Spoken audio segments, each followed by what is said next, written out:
আসসালামু আলাইকুম, কি অবস্থা সবার? This is Vivo Y02। প্রায় 45 দিন ধরে এই ফোনটা আমি ইউজ করছি এন্ড আজকে আমি আপনাদেরকে একটা ফুল রিভিউ দিব যে এই ফোনটা আসলে লং টাইমের জন্য আপনাদের কেনা উচিত হবে কিনা বা কাদের জন্য এই ফোনটা অ্যাপ্রোপ্রিয়েট হবে এন্ড কারা এই ফোনটাকে ইগনোর করবেন, সব কথাই জানাবো আজকের ভিডিওতে।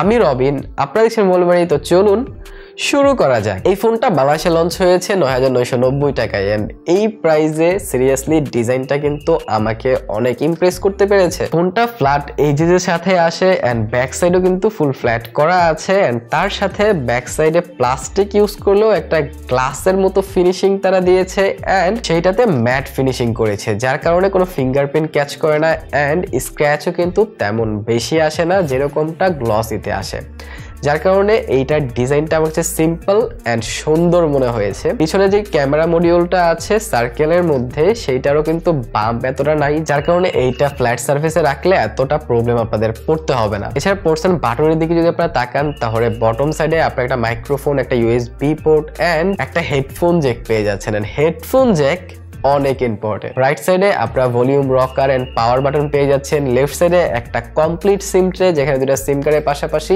একটা মেমোরি কার্ডও ইউজ করতে পারবেন এন্ড টপ সাইডে আপনারা পেয়ে যাচ্ছেন একটা টপ ফায়ারিং স্পিকার এন্ড স্পিকারের কোয়ালিটির কথা যদি বলি তাহলে স্পিকারটা মোটামুটি ভালো লাউড ছিল। আমি একটা স্পিকার ডেমো দিচ্ছি, আপনারা নিজেরা শোনেন এন্ড ডিসাইড করেন যেটা স্পিকার কোয়ালিটিটা আপনাদের কাছে আসলে কেমন লেগেছে।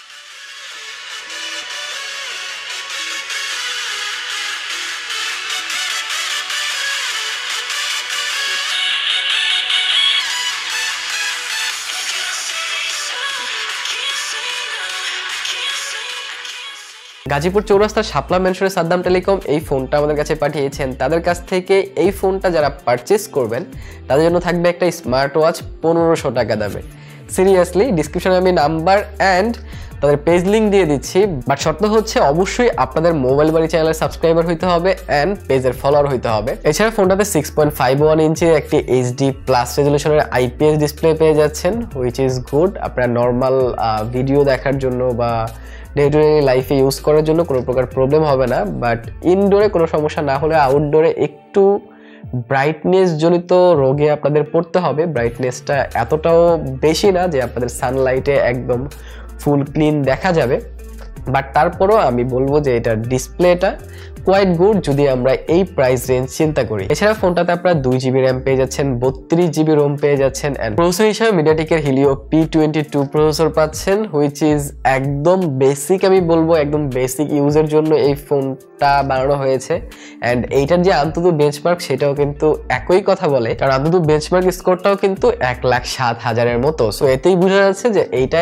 একদম এন্ট্রি লেভেলের ফোন এন্ড একদম বাজেট ফোন, যেটা দিয়ে আপনারা বাজেট লেভেলের কাজগুলো করতে পারবেন। গেমিং টুকটাক ছোটখাটো গেম খেলতে পারবেন, কোনো বড় গেমিং এখানে করতে পারবেন না। ডে টু ডে লাইফ আপনাদের ইজিলি চলে যাবে, কারণ এটাতে যে ইউআই ইউজ করা হয়েছে সেটা অনেক লাইট ওয়েট একটা ইউআই, যার কারণে আপনাদের স্মুথ ফিল হবে। ডে টু ডে লাইফ এতটা প্রবলেম হবে না। আমি যতদিন ইউজ করেছি হালকা পাতলা ল্যাগ ছাড়া আমার কোনো প্রকার প্রবলেম হয় নাই, কারণ আমি এটাতে তেমন গেমিং করি নাই। জাস্ট কল আসছে, কল গেছে অ্যান্ড আমি টুকটাক ইউটিউব, ফেসবুক এইগুলাই দেখছি।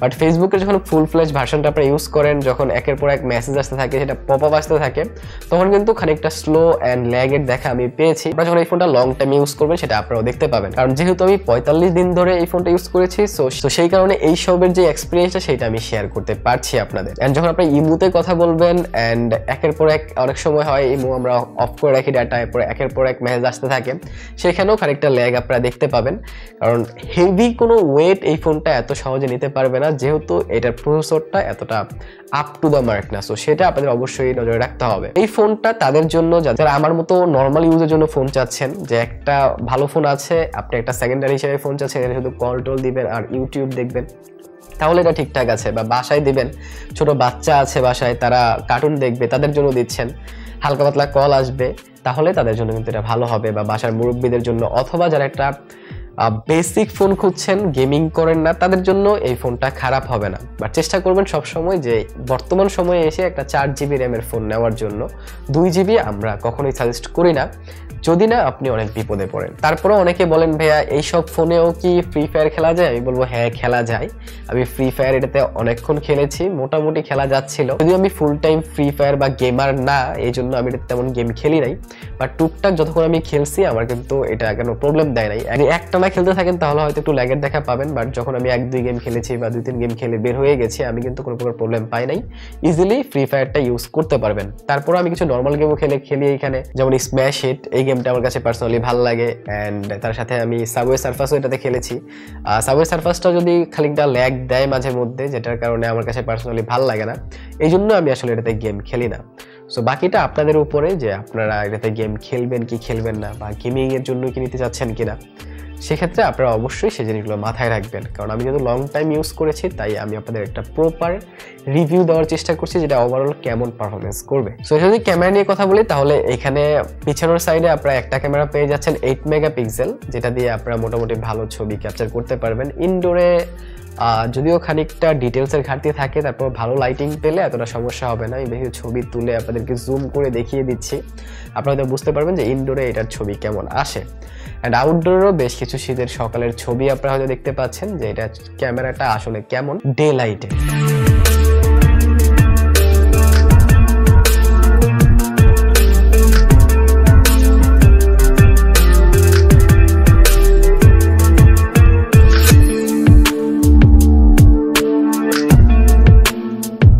এছাড়া ফ্রন্ট ক্যামেরায় আপনারা 5 মেগাপিক্সেল পাচ্ছেন, যেটা দিয়ে মোটামুটি ভালো সেলফি আসছিল।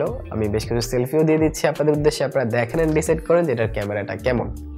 এছাড়া যদি ব্যাটারি নিয়ে কথা বলি, তাহলে এখানে আপনারা 5000 mAh ব্যাটারি পেয়ে যাচ্ছেন, আর একটা 10 ওয়াটের চার্জার। প্রায় 3 ঘন্টা লেগে যাচ্ছিল ফোনটা ফুল চার্জ করতে, বাট ফোনটা যদি একবার চার্জ করেন তাহলে আপনাদের প্রায় 1.5 থেকে 2 দিন ব্যাকআপ কিন্তু ফোনটা দিয়ে দিবে। সো সেই দিক থেকে কোনো প্রকার প্রবলেম আপনাদের পড়তে হবে না। সো এট দ্য এন্ড যদি আমি কিছু পজিটিভ অ্যান্ড নেগেটিভ দিক শেয়ার করি এই ফোনটার, তাহলে পজিটিভ হচ্ছে এই ফোনটার ডিজাইন, এই ফোনটার ব্যাটারি অ্যান্ড এই ফোনটার ডিসপ্লে। আর যদি নেগেটিভ বলি, তাহলে পারফরমেন্স সেকশনটা আরেকটু ইমপ্রুভ করা যেত, র্যাম 2GB জায়গায় 3GB দেওয়া যেত, তাহলে এই ফোনটা কিন্তু আরো বেশি স্ট্যান্ড আউট করতো আপনাদের মধ্যে, এন্ড খুব ভালোভাবে আপনারা ইউজ করতে পারতেন, কোনো প্রকার প্রবলেমে আপনাদের পড়তে হতো না। সো আই হোপ আপনারা একটা ভালো ডিসিশন নিতে পেরেছেন। আমার লং টার্ম রিভিউটা আপনাদের কাছে কেমন লেগেছে সেইটাও আমাকে কমেন্ট সেকশনে জানায়েন। এন্ড ডিসক্রিপশনে লিংক দেওয়া আছে, এই ফোনটা যদি পারচেজ করতে চান তাহলে করতে পারেন। একটা স্মার্ট ওয়াচ ফাও পাওয়া যাবেন, আপনাদেরই ভালো। এছাড়াও আমি ইনফিনিক্স হট 20 রিভিউ করেছি, যেইটা ভাই অনেক ভালো ফোন 15,000 টাকার মধ্যে।